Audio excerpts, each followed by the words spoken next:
الحمد للہ وحدہ والصلاة والسلام علی من لا نبی بعدہ اما بعد فاعوذ باللہ من الشیطان الرجیم بسم اللہ الرحمن الرحیم وَأَنَّا لَا نَدْرِي أَشَرٌ أُرِيدَ بِمَنْ فِي الْأَرْضِ أَمْ أَرَادَ بِهِمْ رَبُّهُمْ رَشَدًا وَأَنَّا مِنَّا الصَّالِحُونَ وَمِنَّا دُونَ ذَلِكَ كُنَّا طَرَائِقَ قِدَدًا۔ اور یہ کہ ہمیں یہ سمجھ نہیں پڑتی تھی کہ زمین والوں کے لیے کسی برے معاملے کا ارادہ ٹھہرا ہے یا ان کے رب نے انہیں راہ راست پر لانا چاہا ہے، اور بے شک ہم میں سے کچھ صالحین ہیں اور کچھ صالحین نہیں ہیں، ہم کئی راہوں میں بٹے ہوئے۔ آج ہماری سورہ الجن کی آیت مبارکہ نمبر 11 تک کی تلاوت اور ترجمہ کا شرف نصیب ہوا۔ سامعین، گفتگو ہماری کل چل رہی تھی، تفصیل سے آپ نے سماعت کیا جادو کے حوالے سے اور ان کائنوں کے حوالے سے، اور اس کے ساتھ ساتھ اس حوالے سے کہ یہ جو جنات جو ہیں بعثت نبوی صلی اللہ علیہ وسلم سے قبل جب یہ آسمانوں کی جانب جاتے اور وہاں جا کر یہ کان لگا کے جو ملائکہ کی سرگوشیاں تھیں انہیں سماعت کرتے، اس پر آپ کو کل میں نے تفصیلی باتیں عرض کی قرآن و سنت کی روشنی میں۔ اس کے بعد آج کی آیت مبارکہ میں ارشاد فرمایا گیا کہ جب یہ جو جنات ہوتے تھے اور یہ شیاطین ہوتے تھے، یہ جب وہاں پہ جاتے اور وہاں جا کر ملائکہ کی سرگوشیاں سننے کی کوشش کرتے اور وہاں کان لگا کے یہ باتیں سماعت کرتے سنتے، تو اس دوران ہوتا یہ تھا کہ کچھ باتیں تو انہیں تھوڑا بہت اس کا مضمون انہیں سمجھ آتا، اور باقی سارا جو ہے اپنے اندازے اور اٹکل کی بنیاد پر آ کر یہاں پر اپنے عملوں میں وہ پھیلا دیا کرتے تھے۔ اس کی وجہ یہ ہوتی کہ کبھی کوئی بات سچی ہو جاتی، کبھی کوئی بات جھوٹی ہو جاتی، کبھی ساری کی ساری بات اتفاقاً ایسا ہوتا کہ وہ درست ثابت ہو جاتی، لیکن لوگوں کا جو یقین تھا وہ اس پر بہت زیادہ مضبوط ہوتا چلا جا رہا تھا۔ اب اس پر کلام الہی میں یہ ہے کہ پوری بات سننے کا انہیں موقع وہاں بھی نہیں ملتا تھا زمانے میں۔ جب یہ وہاں جاتے تھے تو ظاہر ہے روایات میں یہ بھی اسرائیلیات میں لکھا ہے کہ اس زمانے میں بھی جب ملائکہ دیکھتے کہ یہ ہماری بات سن رہے ہیں تو وہ فوری طور پر اپنی بات کو وہاں پر ختم کر دیتے اور خاموشی کے ساتھ جو ہے وہ بیٹھ جاتے۔ یہ اسرائیلیات میں یہ روایات ملتی ہیں، درست ہے غلط ہے یہ تو خیر ایک الگ موضوع ہے اس حوالے سے، لیکن ظاہر اسرائیلیات والوں نے یہ باتیں لکھی۔ اس کے بعد حدیث رسول صلی اللہ علیہ وسلم جو ہمارے لیے اتھینٹک ہے اور جو ہمارے لیے ایک معیار ہے، اس میں ایسی بہت ساری احادیث ہمیں مل جاتی ہیں کہ یہ کئی گھنٹوں تک وہاں کان لگا کے بیٹھا کرتے تھے، لیکن انہیں کوئی پوری بات وہاں سے سننے کو نہیں ملا کرتی۔ کچھ حصے اور ٹکڑے جو ہیں وہ ان کے پاس آتے اور اس کے بعد واپس آ جاتے، اور انہیں یہ معلوم نہیں ہوتا تھا کہ اللہ تعالیٰ اب اپنے بندوں کے بارے میں کیا فیصلہ فرمانے والا ہے۔ ان سے آگے عامل پوچھتے، جنات باقی جو تھے وہ آگے پوچھتے، انسان جو تھے، انسان جو جادوگر تھے وہ لوگ بھی آتے اور ان سے مخاطب ہوتے، ان سے باتیں کرتے، یعنی بتائیے اللہ کیا فیصلہ کرنا چاہتا ہے، اللہ تعالیٰ کا کیا ارادہ ہے، اور ملائکہ اس بارے میں کیا بات کر رہے ہیں۔ تو یہ کہا کرتے تھے کہ ہمیں یہ تو معلوم نہیں ہے کہ اللہ کا ارادہ کیا ہے، اللہ کیا چاہتا ہے، نعوذ باللہ، اور ہمیں نہیں معلوم کہ اللہ تعالیٰ راہ راست پر لوگوں کو لانا چاہتا ہے یا نہیں لانا چاہتا، ہمیں اس بات کا اندازہ نہیں ہے۔ اب یہاں پر مفسرین نے ایک بات لکھی ہے کہ نعوذ باللہ لوگوں پہ ایک یہ بات بھی انہوں نے پوری پھیلا دی تھی کہ اللہ تعالیٰ لوگوں کو راہ راست پر لانا نہیں چاہتا، حالانکہ اللہ تعالیٰ کی ذات تو وہ عظیم ذات ہے کہ وہ ہمیشہ دیکھنا چاہتا ہے کہ ساری مخلوق جو ہے وہ راہ راست پر ہی آ جائے۔ ہاں، رب اتنی بڑی ذات ہے، اتنی طاقت والی ذات ہے، اس نے مجموعے محض نہیں پیدا کیا انسان۔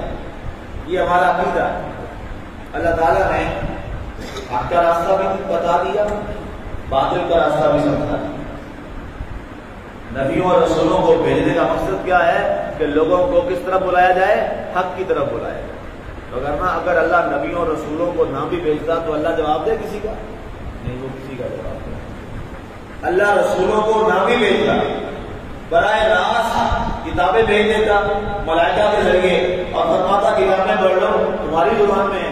ظاہر ہے یہ قرآن پاک آیا ہے عربوں میں آیا ہے تو عربوں کی زبان ہے, انہیں تو کوئی ترجمہ پڑھنے کی ضرورت نہیں ہے یا کوئی استاد اس کی رکھنے کی ضرورت نہیں ہے, ان کی زبان ہے وہ خود ہی پڑھنے میں اس میں کیا لکھا ہے. اللہ فرمائے کہ میں نے پیغام پہنچا دیا ہے, اب جو عمل کرے گا وہ بچ جائے گا, جو عمل نہیں کرے گا وہ جہنم میں جائے گا. تو پھر بھی بات پوری ہو جاتی تھی, قریب پر بھی پوری تھی. لیکن کیا ہوا اللہ تعالیٰ کی ذات پاک نے کہ لوگ جو ہیں وہ گمراہی سے بچ جائیں, برائی سے بچ جائیں, لوگ جہنم سے بچ جائیں. اللہ نے پے در پے مسلسل ایک بہت بڑی تعداد کے نبیوں اور رسولوں کو دنیا میں. اب اگر اللہ تعالیٰ چاہتا تو وہ فرشتے کو بھی بھیج سکتا تھا.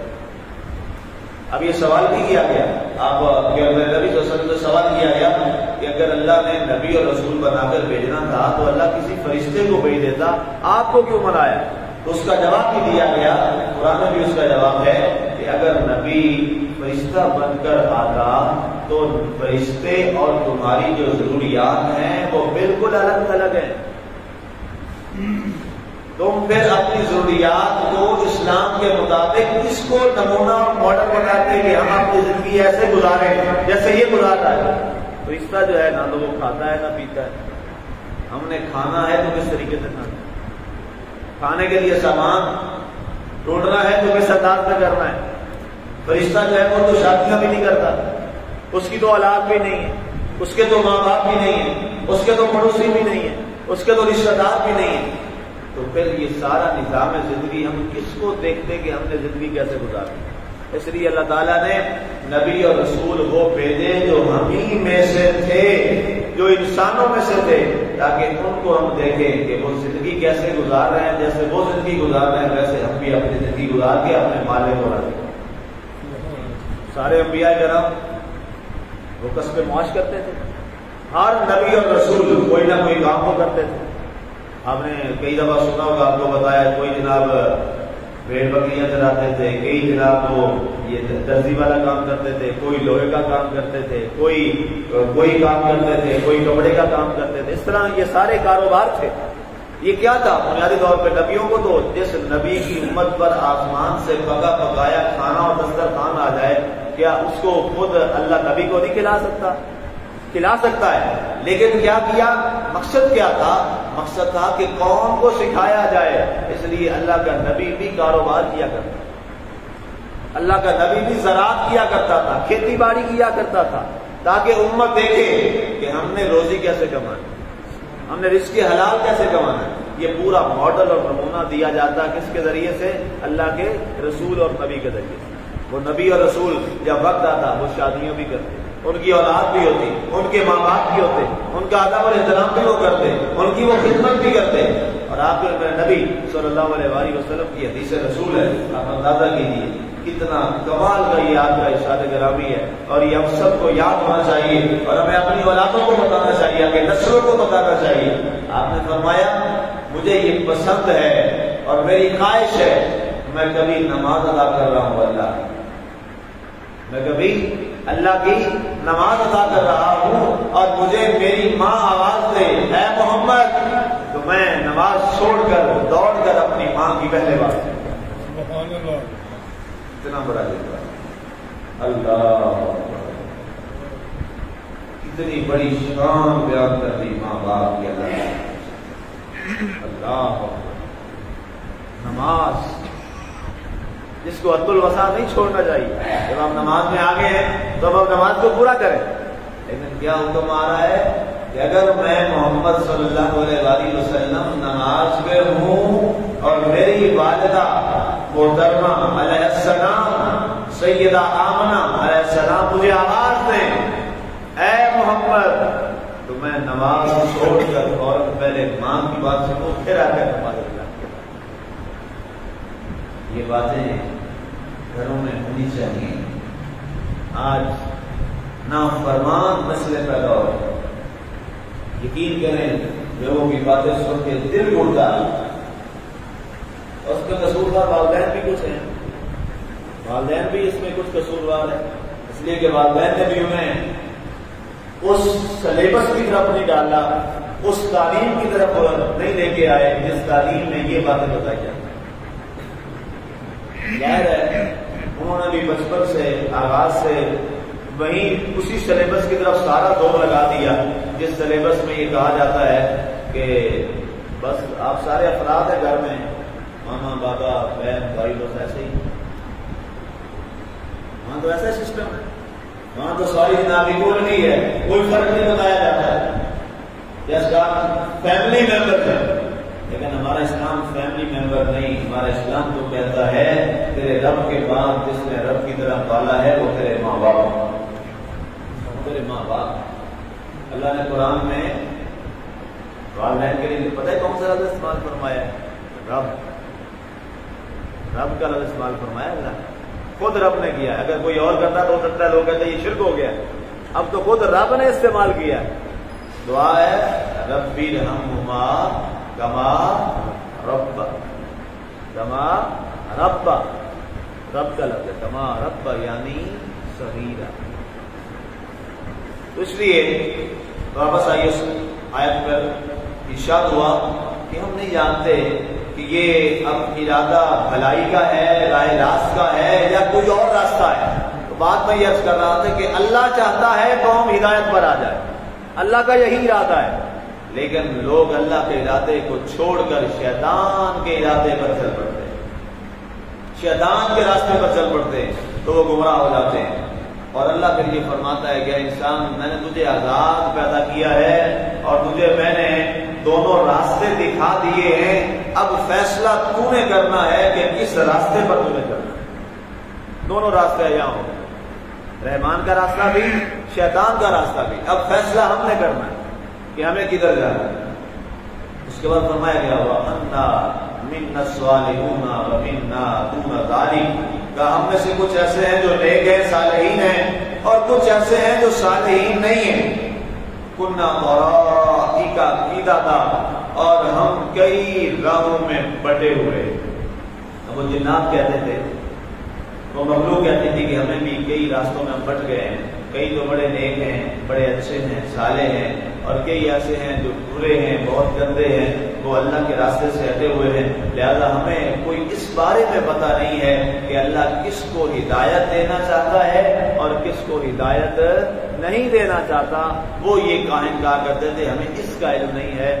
بنیادی طور پر جو اصل چیز ہے وہ یہ بات تو بڑی واضح ہے کہ ہدایت بھی من جانب اللہ ہے اور باقی چیزیں بھی سب کچھ اللہ کی طرف سے ہے، لیکن اللہ تعالیٰ کا یہ اعلان ہے قرآن میں کہ والذین جاہدوا فینا لنہدینہم سبلنا، فرمایا کوئی بندہ اگر ہدایت کی خواہش لے کر ہماری طرف چلتا ہے ہم اس کے لیے ہدایت کے سارے راستے کھول دیں۔ سبحان اللہ۔ جو ہمارے ہاں کچھ لوگ ہوتے ہیں نا جی بہانے والا، اچھا نماز خود نہیں پڑھنی، پوچھتے ہیں نماز کیوں نہیں پڑھتے؟ اللہ توفیق ہی نہیں دے رہا۔ استغفر اللہ۔ جس اللہ نے قرآن میں جگہ جگہ فرمایا اقیموا الصلاۃ اقیموا الصلاۃ، بھائی توفیق وہ نہیں، تم اس طرف نہیں چلنا چاہتے، تم اس راستے پہ نہیں آنا چاہتے۔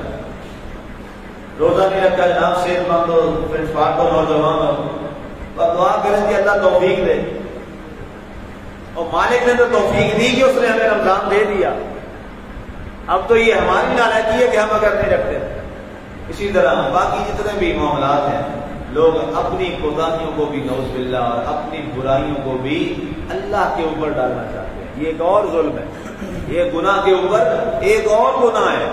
اور بھائی اللہ کیا چاہتا ہے؟ اللہ تو ہمیشہ اچھا ہی چاہتا ہے نا، اللہ تو ہمیشہ اچھا ہی چاہتا ہے۔ آپ میں سے کوئی میں سے جب میں چاہوں گی ہاں جی آپ اچھا چاہتے ہیں یا برا چاہتے ہیں؟ جو برا ترین آدمی ہوگا بھی وہ بھی یہ کہے گا کہ جناب میں چاہتا ہوں کہ اچھا ہو۔ جب ایک آدمی یہ چاہتا ہے، برا نہیں چاہتا اور اچھا ہی چاہتا ہے، وہ تو مالک، وہ تو ہر لمحہ ہی اچھا چاہتا ہے۔ اس لیے ایسے لوگوں کو چاہیے آپ فوراً آپ بھی ٹوکیں، ہماری ذمہ داری میں ٹوکیں نہیں۔ اللہ تو چاہتا ہے کہ تو پڑھ، اپنا من ٹھیک کر، تو اپنے آپ کو تیار کر کے میں نے مالک کے حضور جانا۔ اللہ کی ذات میں عمل کی توفیق عطا فرمائے، اور ہمارا مالک ہمیں اس نے کرم کیا، ہمیں ہمیشہ ہدایت کے راستے کی طرف آنے کی توفیق عطا فرمائے اور ہمارے دلوں کو اوپر مائل فرمائے اور ہمارے اوپر شیطان کے حملوں سے ہم سب کو محفوظ رکھے۔ اللہ تعالیٰ شیطان کا مقابلہ کرنے کی ہمارے اندر طاقت اور قوت پیدا فرمائے اور گمراہی کا ڈٹ کر مقابلہ کر کے حق کے راستے پر قائم اور قائم فرمائے. آمین.